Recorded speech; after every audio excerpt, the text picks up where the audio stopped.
take all that they hand me down and make out I smile. Hey guys, today we're going to answer some more questions, and then in the second half of this video I'm going to show you guys something I found a couple weeks ago that I find interesting and you might find interesting as well. Okay, so we'll jump right into the questions. QCACD asks basically, what's the difference between clear and dark bottles? What are the pros and cons, etc., etc. Okay, so as you know, generally for bottles you get three different types, right? You get the all clear all the way through transparent bottles, you get the green bottles, and you get the darker bottles that you can barely see through, right? Okay, now there's this thing called light strike, and that's essentially ultraviolet rays go down. They can pass through the bottle if it's a clear bottle, and they can ruin the beer because I guess they increase the oxidization process of the beer, which skunks the beer. That's where the term skunk the beer comes from.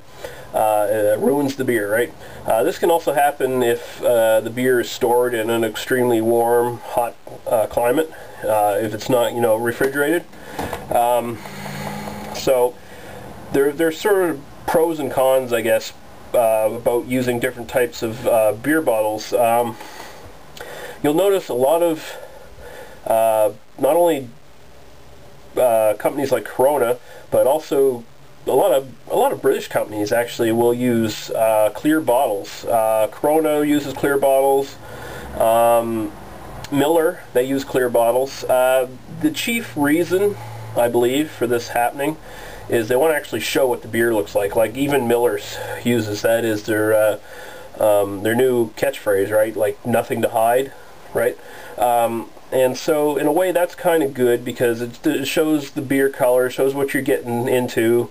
But at the same time, clear bottles can be a big problem. The English, I haven't found this to be a big problem with English beers for some reason. I guess they package them really well and store them really well, and keep the light off them. But beers like Corona, Miller, they do have a good chance of getting light stricken and skunking, and so generally the consensus is that it's a good idea to have your beer in a dark bottle so the light will not get through and ruin the beer, right?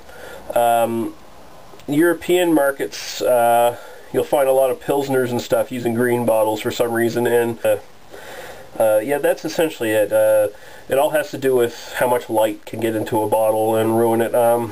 Sometimes if a beer in a clear bottle is properly packaged, like if it's kept in a box, covered away from the light, you won't have a problem. You shouldn't have a problem at all. But if you go into a supermarket or a beer store and you see a clear bottle sitting on the shelf, if it's been there for more than, if it's been there for a couple months, there's a good chance it's going to be bad.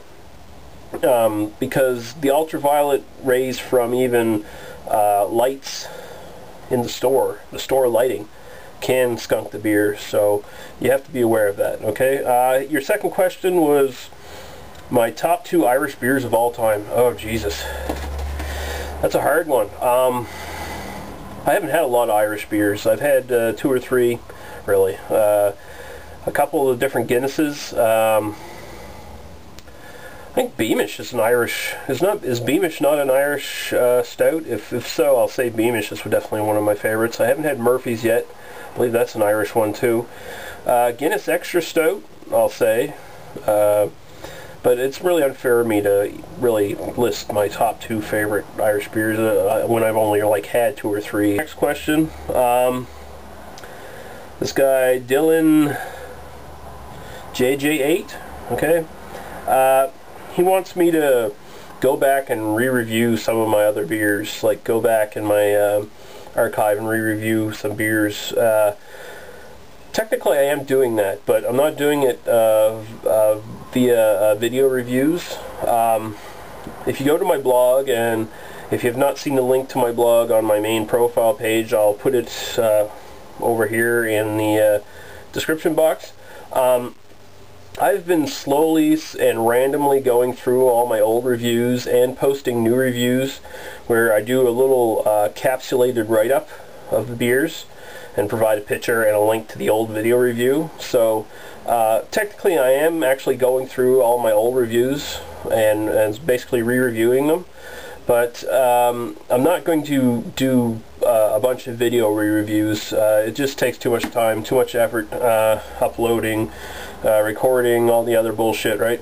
It's much easier if I just take 20 minutes and type up my re-review and post it on my blog. So if you want to see my re-reviews, you should go to my blog, which will be right over there, and yeah, check that out. I also have movie reviews on there too. This question came from someone posting on my profile at Beer Advocate. Liquid Locker 1, I guess. I guess he was asking what glasses should be used for drinking and what are good substitutes if you don't have beer glasses, I guess. I guess that's essentially what his question was. I say generally use any glass you want as long as it's clear. It's not one of those gimmicky frosted glasses. Generally it's a good idea for different beer, like different beers have different glasses. You can find all kinds of references on the internet as to what beer glasses go good with different types of beers, because different types of beers, some have aromas and character that only come out with certain shaped glasses, like some glasses like tulip glasses and stuff. For specific beers, they hold better heads, they hold and send the aroma up faster.